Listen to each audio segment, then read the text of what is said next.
Sa Barangay Santa Lucia, may isang pangalan na hindi kailanman nalilimutan.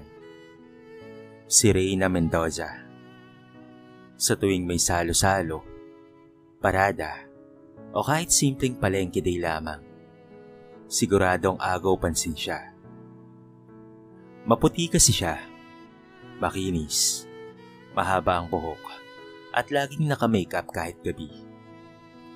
Sa dami ng selfie niyang nakapost, halos hindi mo na makita ang tunay niyang itsura. Pero isang bagay ang alam ng lahat. Wala siyang ginagawa sa bahay. Anak, maghugas ka naman ng pinggan. Sabi ng ina niyang si Aling Susan. Nay naman, baka masira ang manicure ko. Maghuhugas lang, parang ginera pa.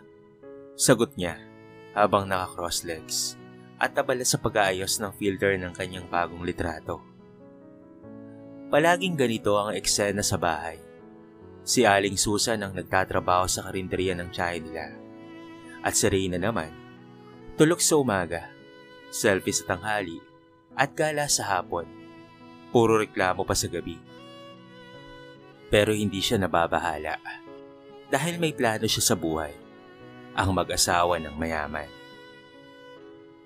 Ano pa ba ang silbi ng ganitong mukha kung hindi ko rin naman magagamit sa pag-asenso? Bulong niya sa sarili habang tinitignan ang sarili niya sa salamin. Isang araw, may bagong mukhang dumating sa barangay. Isang lalaking maputi, may suot na polo at itim na shades, sakay ng kotse at may dalang malaking luggage. Agad siyang napansin ni Reyna. Bagong lipat pa siya? Napakagwapo niya. May kotse pa. Naku, jackpot ako nito. Bulong niya sa kaibigang si Lara. Reyna, hindi mo pa nga kilala eh. Kung makatitig ka, parang gusto mo na kaagad siyang i-add sa family tree mo. Natatawang sabi ni Lara. Paano kung siya na nga? Ayaw ko na sa mga tambay rito. Gusto ko ng lalaking may direksyon.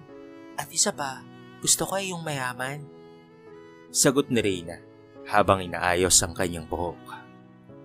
Kinabukasan, nagpunta si Reyna sa tindahan malapit sa bahay ng bagong lalaki. Suot ang pinaka-paborito niyang off-shoulder dress at naglagay pa ng napakabangong pabango. Ate Reyna, ganda-ganda mo naman ngayon. Bati ng batang si Junjun. Natural, hindi tulad ng nanay mo. Laging amoy bawang. Pabulong niyang sagot, sabay irap sa nanay ng bata. Sa tindahan, dumating si Marco Salazar, ang bagong lalaking napupusuan niya. Tahimik lamang ito, hindi pala salita, at tila hindi interesado sa gulo ng barangay. Pero para kay Reyna, lalong naging misteryoso at kaakit-akit si Marco. Hi, makuhan ka ba rito? Bungat kaagad na Reyna habang pinapahid ang buhok sa tenga. Tumango lamang si Marco. Oo, dito muna ako titira habang nagpapahinga ang papa ko. Papa mo? May-ari ka ba ng kotse na yon? Tanong ni Reyna, pilit na ipinapakita ang interes. Opo, sagot ni Marco sabay ngiti. Sa isip ni Reyna, jackpot na talaga siya. Hindi na siya papayag na maagaw pa ito ng iba. Pag-uwi sa bahay, tumalon siya sa kama. Ito na talaga, Lord. Baka ito na ang sagot sa lahat ng prayers ko. Pero ang hindi niya alam ay nagsisimula pa lamang ang bangungot ng kanyang buhay. Mula nang malaman na Reyna ang pangalan ng bagong kapitbahay, halos araw-araw na siyang nagpaparamdam. Kung dati hindi mo siya mapapagalaw kahit para pagwawalis sa tapat, pero ngayon ay biglang nagkukusang magwalis sa harapan ng bahay. Naka-short na maiksi at naka-crop top pa. Grabe Reyna, hindi ka naman ganyan dati. Kantyaw ni Lara habang sila'y naglalakad pa uwi mula sa tindahan. Bakit ba? Alam mo bang bihira ang ganyang lalaki sa lugar natin? Mukhang edukado, may kotse, may posture, at mukhang mayaman talaga. Baka naman big time yan. Paniniwala ni Reyna habang nilalagyan ng lip balm ang kanyang labi. Ang tanong, kaya mo ba siyang sabayan? Mukhang seryoso at tahimik. Hindi yan tulad ng mga pinopormahan mo dati na puro inom at tambay. Seryosong sagot ni Lara. Yan ang maganda. Poring siya. Ako ang magiging kulay sa buhay niya. Ani Reyna, sabay hagikik. Sinimulan niyang planuhin ang kanyang pang-aakit. Nagsisimba tuwing linggo, kahit laging late. Nagdadala ng pagkain sa bahay ni Marco, kahit galing lang sa karinderya. At palaging nagpapasama kay Lara para kunwari nagkakataon lang ang kanilang pagkikita. Isang hapon, nadatnan niya si Marco na naglilinis ng sasakyan. Lumapit siya, dala-dala ang 3 peraso ng turon sa plastic. Uy Marco, baka gusto mong magmerienda. Mainit pa to oh. Sabay abot na Reyna ng turon at ngiti ng parang artista. Ngumiti lamang si Marco. Salamat mahilig ako sa turon. Talaga? Marunong rin akong magluto niyan. Pero ngayon lang kasi ako nakakapagluto ulit. Busy kasi sa bahay. You know naman. Pasimpleng pagsisinungaling ni Reyna. Pero ang totoo, binili lang niya iyon sa tindahan ni Aling Bebang. Habang tumatagal, lalong nagiging madalas ang pagbisita ni Reyna sa bahay ni Marco. Si Aling Bebang na laging nasa bintana, hindi na napigilang magkomento.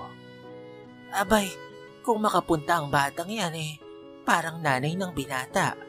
Baka naman siya pa ang mag-propose. Pero walang pakialam si Reyna.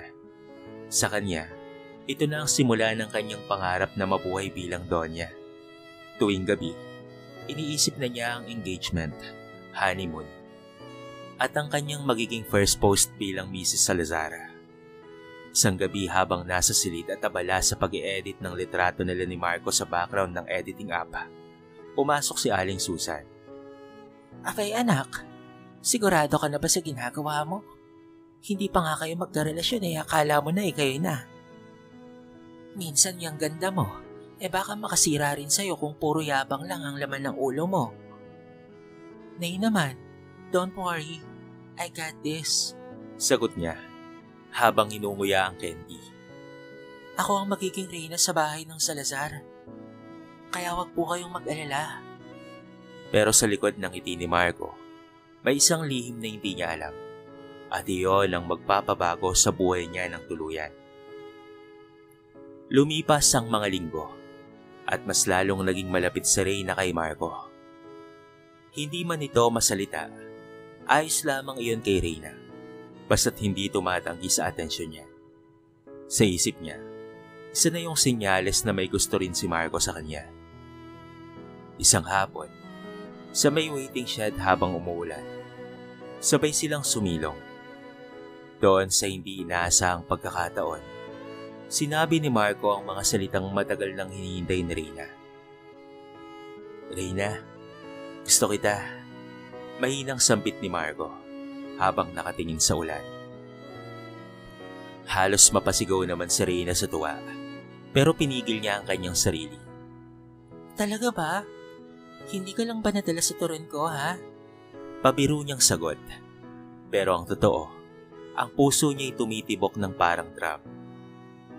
Simula noon, naging opisyal na silang magkasintahan. Lahat ng tao sa barangay ay pinag-uusapan sila. Ang pinakamagandang dalaga at ang bagong gwapo, tahimik na lalaki, na walang iba kung hindi si Marco. Si Reyna ay tila isang artista sa teleserye, na nakuha na ang kanyang leading man.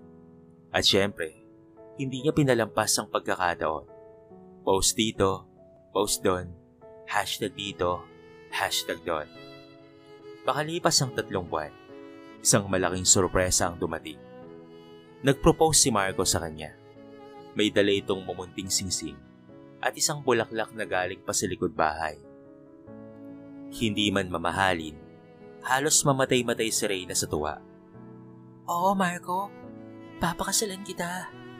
Halos pasigaw niyang tugon habang naiiyak-iyak pa. Pinagandaan na Reyna ang kasal na parang pelikula. Kahit kapos sa pera, pinilit nilang gawing elegante ang lahat. Kumuha sila ng simpleng garden venue. Pinakiusapan ng isang catering service na may hulugan. At inarkila ang kotse ng kaibigan ni Marco para gawing bridal car. Sa araw ng kasal, lutang sa tuwa si Reyna Suot niya ang borrowed wedding gown na ginawa pang fit sa kanya. May makeup artist na inutangan ni Aling Susan at may bulaklak na inisponsora ng kaibigan ni Marco sa Maynila. Nakita nyo? Sabi ko sa inyo eh. Akit din ako sa pedestal. Bulong ni Reyna sa sarili habang iniikot ang tingin sa mga kapitbahay niyang dati nagdududa sa kanya.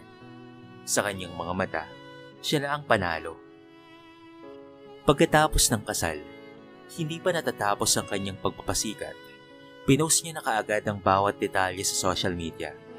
Ang sasakyan, ang reception, at ang kanilang halikan. At may caption na, "Destined to be Mrs. Salazar, from Barangay Queen to Certified Doña." Ngunit sa isang gabi ng kanilang honeymoon, habang sila'y nagpapahinga sa isang simpleng kwarto na inupahan lang nila sa Laguna, may sinabi si Marco na hindi inaasahan ni Reyna. "Pagkatapos ng bakasyon, uwi na tayo sa probinsya. Kailangan kong alagaan si Papa. Wala tayong matitirahan dito." Napakulot ang noon ni Reyna. Ha? Anong ibig mong sabihin? Akala ko dito tayo sa Maynila titira. Sa kondo mo. Di ba sabi mo may property ka? Tahimik lamang si Marco sa kamahinang sinabi. "Wala talaga akong kondo. Yung kotse, hiniram ko lang yun. At wala akong pera, Reyna. Akala ko alam mo." Parang pinagbagsakan ng langit at lupa si Reyna. Nanginginig ang kanyang mga kamay habang unti-unting nauupos ang kanyang mga pangarap. Ang akala kasi niya ay may kaya ang lalaki, kaya naman agad-agad siyang lumapit dito. Tahimik si Reyna sa buong biyahe pa uwi sa probinsya. Hindi siya makatingin kay Marco. Sa bawat pag-ikot ng gulong ng jeep na sinasakyan nila mula terminal, parang umiikot rin ang kanyang mundo, pero paibaba. Pagbaba nila sa bayan ng San Bartolome, hindi makapaniwala si Reyna sa nakita. Isang matarik na daan patungo sa paanan ng bundok. At sa dulo nito, isang lumang bahay na halos kiba na ang pupo. "Dito tayo titira," maikling sabi ni Marco. Anong ibig mong sabihin? Yan ang bahay nyo? Halos bulong ni Reyna at nanginginig pa ang boses. "Oo, dito nakatira si Papa. Dati itong mas maayos. Pero simula nang magkasakit siya at mawalan ako ng trabaho, hindi ko na naasikaso." Eh bakit dun ka sa lugar namin tumira ng ilang buwan? Kung nandito naman pala ang papa mo? Kasi naghahanap ako ng trabaho noon. Sinabi ko lang na para alagahan ng papa ko. Pero naghahanap talaga ako ng trabaho para naman masuportahan ko ang paggagamot ni Papa. Pero wala eh. Hindi ako sinwerte doon sa lugar nyo. Dahil doon, ay unti-unting nanlamig ang katawan ni Reyna. Ang dating Reyna ng barangay, ngayon ay para bang mamumuhay bilang katulong. Nasa harap ng bahay si Mang Cardo. Si Marco naman ay nakaupo sa lumang upuang monoblock. May oxygen tank sa tabi ang ama at may tubo sa ilong. "Anak, ito ba si Reyna?" Tanong ni Mang Cardo na halos pabulong. "Opo pa. Siya po ang asawa ko." Napilitan na lamang si Reyna ng umiti. Pero sa loob-loob niya, gustong-gusto na niyang tumakbo pabalik. Wala na ang bridal car. Wala na ang makeup artist. Wala na rin ang kanyang ilusyon ng marangyang buhay. Pagpasok nila sa bahay, agad siyang tinamaan ng amoy ng lumang kahoy, gamot, at pati na rin amag. Ang kwarto nilang dalawa, isang silid na may manipis na kutsyon. May sira ang bintana at walang electric fan. "Pasensya ka na, Reyna. Walang kuryente sa gabi eh. Pinutulan kami dahil hindi ko na nababayaran." Paliwanag ni Marco habang nag-aayos ng gamit. Hindi siya makaimik. Sa isip niya, Paano to nangyari? Akala ko mayaman siya. Akala ko jackpot na ako. Kinabukasan, habang nagigib si Marco sa poso, nakita siya ni Reyna mula sa bintana. Lumuluhod ito. May buhat na balde. Pawisan at seryoso. Hindi ito ang lalaking pinangarap niya. Hindi ito ang lalaking ini-imagine niyang magdadala sa kanya sa hotel o bibigyan ng Louis Vuitton bag. Uminit ang ulo ni Reyna. At sa unang pagkakataon, siya na ang naghugas ng plato, pero puro reklamo. Ang lagkit, walang dishwashing liquid. Ano bang klaseng buhay ito? Pagbalik ni Marco, tahimik siyang hinarap ni Reyna. Niloko mo ko? Galit na galit niyang sabi. Hindi ko sinabi na mayaman ako. Ikaw ang nag-assume nun. Malamig na sagot ni Marco. Pero nagpakita ka ng kotse. Ang mga suot mo ay mamahaling polo at nakatira ka sa bahay ng mayaman. Pero sa kaibigan ko lang yon. Pinahiram lang niya sa akin ng ilang buwan habang wala pa siya sa Pilipinas. Kaya naman ginamit ko na para sa pag-a-apply ko. Hindi naman ako sinwerte dahil di naman ako nakapagtapos ng pag-aaral. Biglang nagdilim ang paningin ni Reyna. Lahat ng kanyang pagpapakita, lahat ng kayabangan sa social media ay puro kasinungalingan pala. Lalo na ngayong alam na ng mga tao ang katotohanan. Mula nang matuklasan na Reyna ang tunay na kalagayan ni Marco, tila nagdilim ang kanyang mundo. Araw-araw, isa siyang banyaga sa buhay na hindi niya pinangarap. Hindi siya sanay sa maagang gising. Walang kape, walang aircon, at lalong hindi sa mabahong banyo. Marco, kailan ba tayo babalik sa amin? Hindi ko na kaya dito. Reklamo na Reyna habang hinuhugasan ng kanyang sapatos na puro putik. Hindi tayo babalik doon. Wala tayong babalikan. Dito lang tayo dahil kailangan tayo ni Papa. Malamig na tugon ni Marco habang pinupunasan ng bimpo ang noo ng kanyang ama. Walang araw na hindi nagrereklamo sa Reyna. Sinasabihan niya ang mga kapitbahay na hindi siya para sa ganitong klaseng buhay. Na hindi siya lumaki para maglaban ng damit ng matandang may sakit. Pero ang masakit, ang mga kapitbahay ay hindi naaawa sa kanya. Pinagtatawanan lamang siya. May mga nagme-message pa sa kanya. Hoy Reyna, pa-picture naman oh. Baka makasama naman kami sa next post mo sa condo mo. Hindi siya nagre-reply sa mga ito. Dahil alam niyang pinipikon lamang siya ng kanyang mga dating kapitbahay. Napatingin siya kay Marco na abalang-abala sa pagpapakain kay Mang Cardo. Doon niya napansin. Hindi man mayaman si Marco, pero may puso ito. May malasakit at may respeto sa ama. Pero para sa kanya ay hindi yun sapat. Sa dami ng pinangarap niya sa buhay, ang ganitong klaseng simpleng pamumuhay ay parang bangungot. Nawalan siya ng ganang kumain at halos buong araw ay nakatingin lamang sa kawalan. Dumating ang araw na bumisita si Jonalyn, ang dating kapitbahay nila sa Santa Lucia. Aba, ganyan na pala ang buhay mo ngayon, Reyna. Ang dating feeling doon niya sa barangay. Pero ngayon eto na. Nasaan na nga pala ang kape mo na may cinnamon? Ay sorry, ang kape pala dito ay may langgam. Pangalas ka ni Jonalyn, sabay tawa ng malakas. Hindi na nakasagot pa si Reyna. Hinayaan niya na lamang na lumabas ang luha sa kanyang mga mata. Hindi na siya ang dating Reyna. Isa na siyang simpleng babaeng nasadlak sa buhay na iniiwasan niya noon. Akala ko, panalo na ako. Akala ko jackpot na. Bulong niya sa sarili habang nakaupo sa tabi ng poso. Kinausap siya ni Marco noong gabing iyon. Reyna, hindi ko intensyon na saktan ka. Kung gusto mong umalis, hindi na kita pipigilan. Napatitig si Reyna sa kanya. Sa unang pagkakataon, naramdaman niya ang bigat ng sariling mga desisyon. Hindi kita sinisisi, Marco. Ako ang may kasalanan. Nabulag ako sa ambisyon ko, sa yabang. Sa ganda kong akala ko ay sapat na para magkaroon ng magandang buhay. Napayuko si Marco. Kung sakali mang piliin mong manatili, hindi kita pipiliting magbago. Pero sana, makita mo rin ang halaga ng buhay na may tiyaga. Habang lumalalim ang gabi, natulog si Reyna sa isang banig sa sahig. Malamig, madilim. Ngunit sa kauna-unahang pagkakataon, naramdaman niya ang init ng isang bagay na matagal na niyang isinasantabi. Ang konsensya. Makalipas ang ilang araw, unti-unting lumubha ang kalagayan ni Mang Cardo. Hindi na siya makakain ng maayos at halos hindi na makausap. Si Marco, sa kabila ng pagod at gutom, ay patuloy na nag-aalaga sa ama. Ngunit halatang hirap na rin siya, namumutla, namamayat, at laging puyat.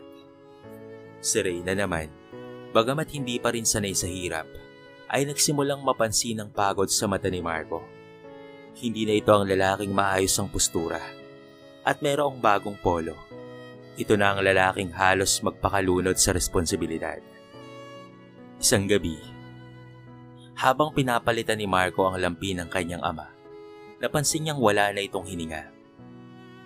"Papa? Pa? Papa!" Umiiyak na sigaw ni Marco. Tumakbo si Reyna sa silid. Nakita niya si Marco. Yakap-yakap ang bangkay ng kanyang ama. Umiiyak ng bongpo. Doon siya napako sa kinatatayuan.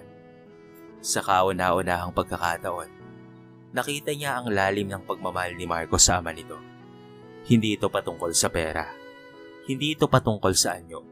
Ito ay patungkol sa puso. Ilang araw ang lumipas. Inilibing si Mang Cardo sa libingan ng mga karaniwang mamamayan. Walang mamahaling bulaklak. Walang funeral car.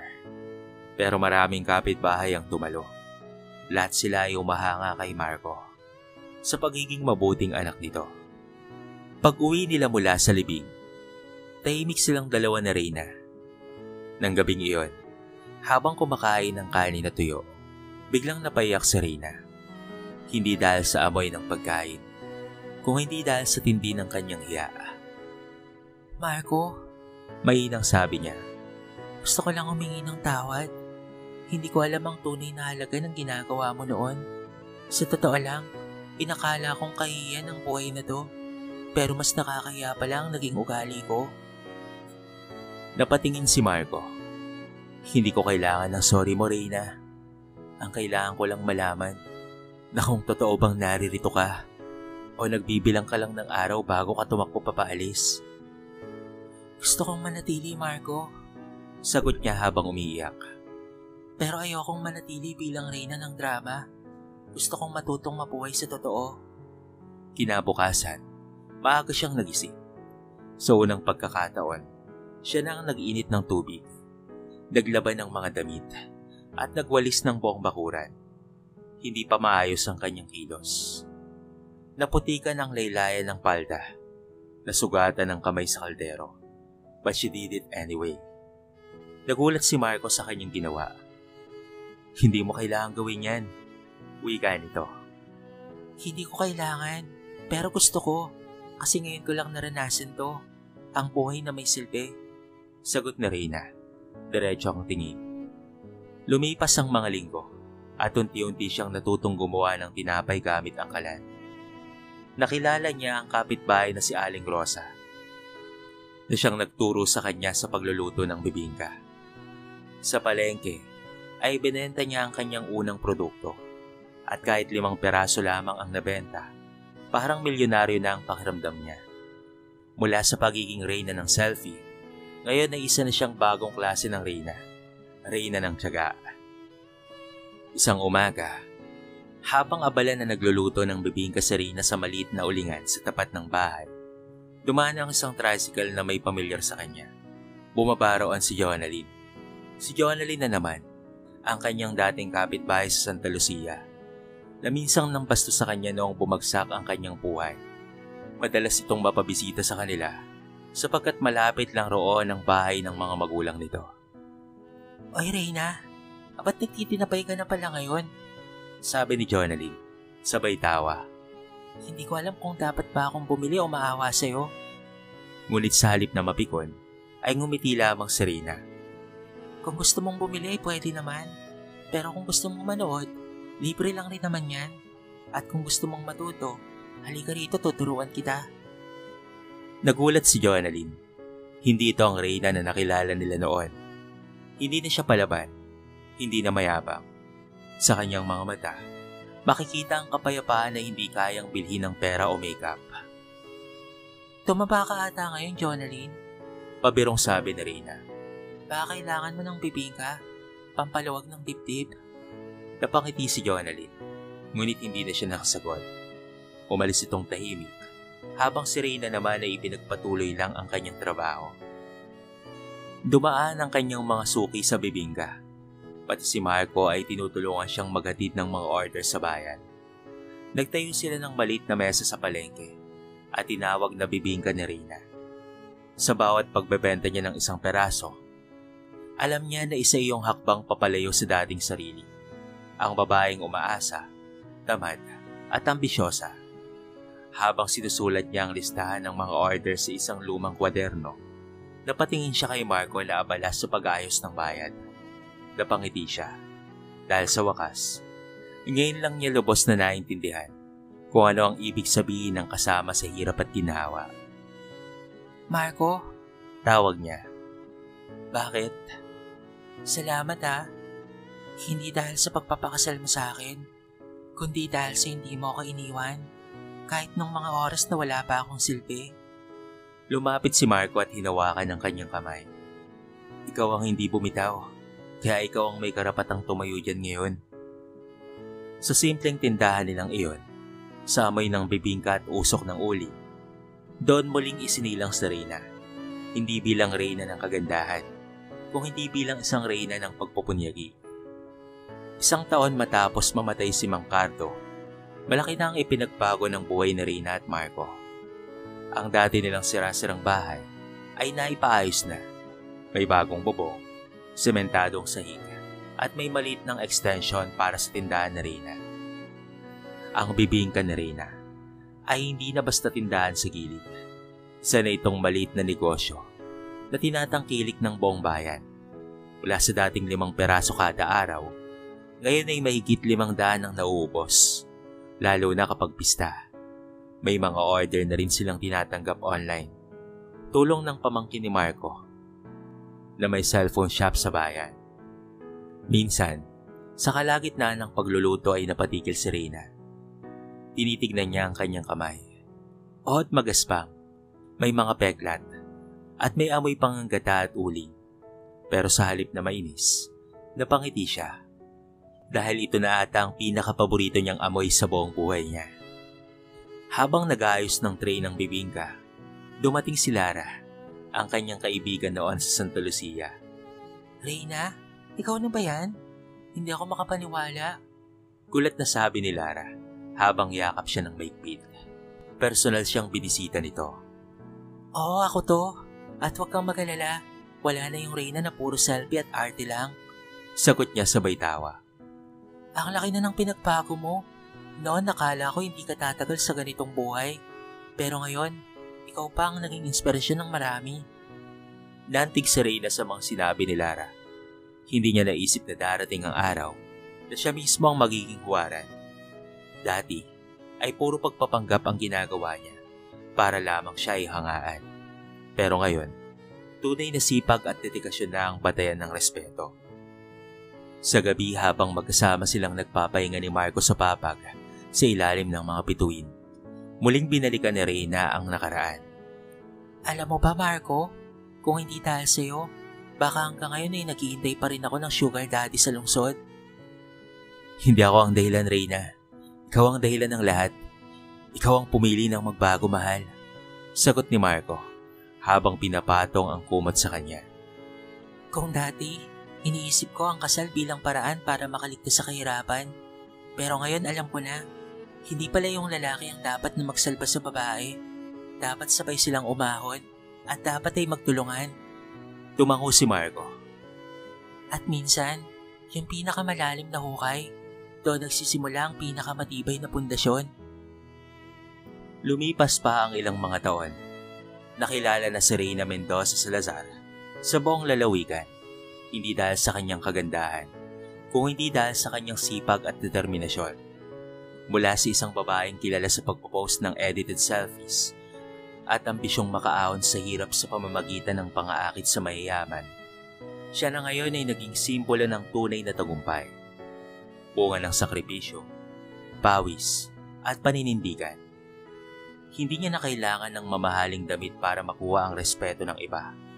Ang dating alas na peke, pinalitan ng apron na may mantsa, ng gata at harina. Ang dating pangarap na mamuhay sa kondo, napalitan ng simpleng bahay na puno ng pagmamahalan, katahimikan, at tunay na seguridad. Tuwing may bagong empleyado sa palengke na nagpapakyut sa mga may dalang motorsiklo, napapailing na lamang si Reyna.